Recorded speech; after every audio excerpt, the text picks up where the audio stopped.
My name is Chris, and I'm a YouTuber. It's a title I've struggled with because I don't know how well it fits me.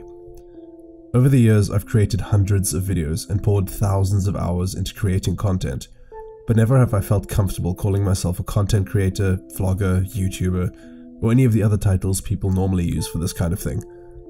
I'm not sure if that's because of the people I grew up watching, or because I didn't want to feel like just another schmuck with a camera. I still don't really know why I feel this way, but facts are facts. I make videos for YouTube, and that, for better or worse, makes me a YouTuber. I make videos professionally, but I don't get paid for these ones. I've never received an AdSense check, and I've never made money off of the stuff I love making. I make other people's videos for money. I make mine for love. It's lame, but I love doing it, and I find myself coming back to it every time my professional life becomes difficult. My dream is, and always has been, to do this full time. They tell you it's a bad idea to aim for that. They say it'll just burn you out. My foray into daily vlogging proved that. I got tired, I ran out of inspiration, and I moved on to something else.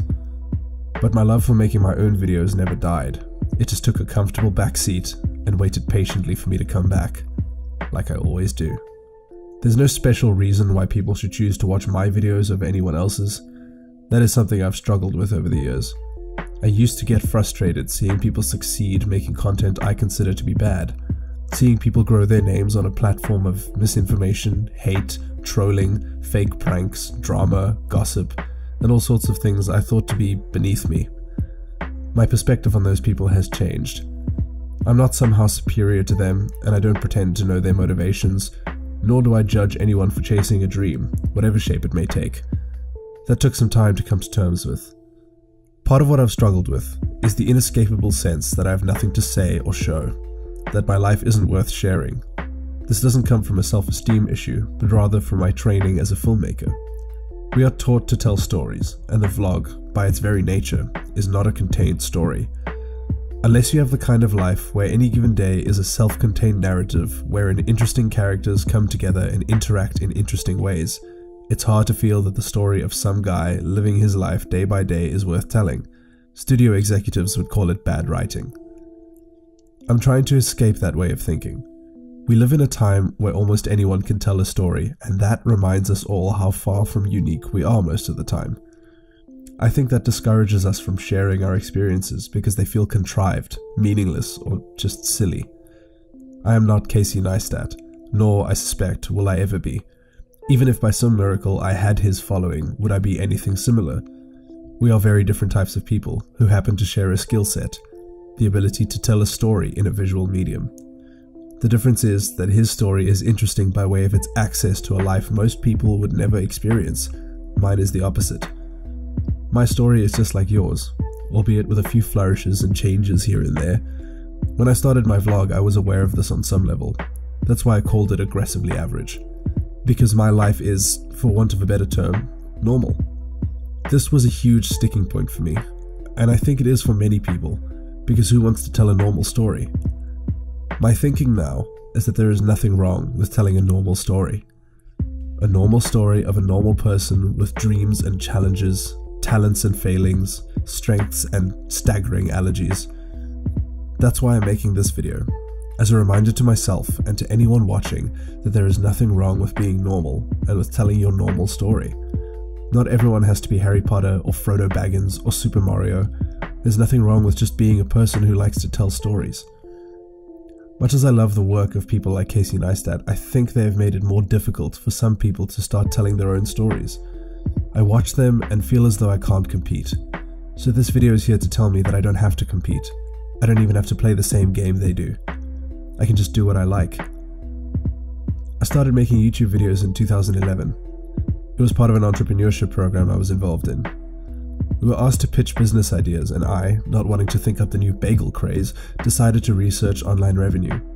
I realized that YouTubers I had been watching for a while, people like Charlie McDonald and Philip DeFranco, had found a way to turn making videos into a career.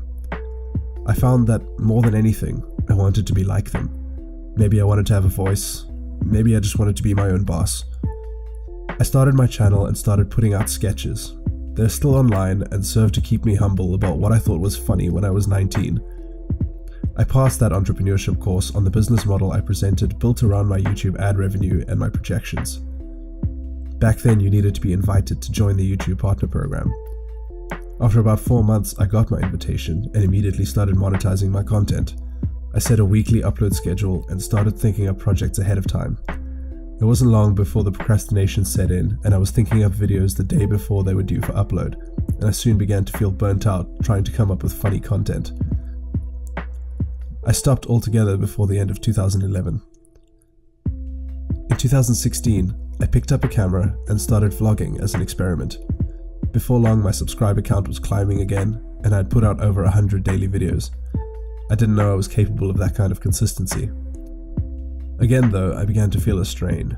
Trying to come up with something to talk about every day began to feel like I had nothing to say. I started feeling like daily content was just highlighting how little I had going on in my life.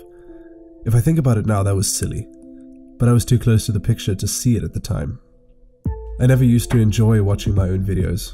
Seeing my own face in a YouTube window made me feel awkward and self-conscious. Since I stopped vlogging though, that feeling has gone away. Now I look at it like a kind of diary. It's amazing how much I enjoy seeing my own silly content. It's like watching a seed grow in real time. My own self-consciousness kept me from seeing it for what it was. My story. If I think about how I felt now, it seems ridiculous that I would feel anything but happy that these videos exist. However normal my story may be, it's still mine, and that is reason enough for me to cherish it. I hope this video finds other people who, like me, were hesitant to tell their own stories for whatever reason. I also hope that those people can find a way to ignore that little voice telling them not to do it, just long enough to pick up their camera, or pen, or obscure musical instrument and try it out. For me at least, it feels wonderful to be telling that story again, and every time I stop doing it, I start to think about when I'll begin again.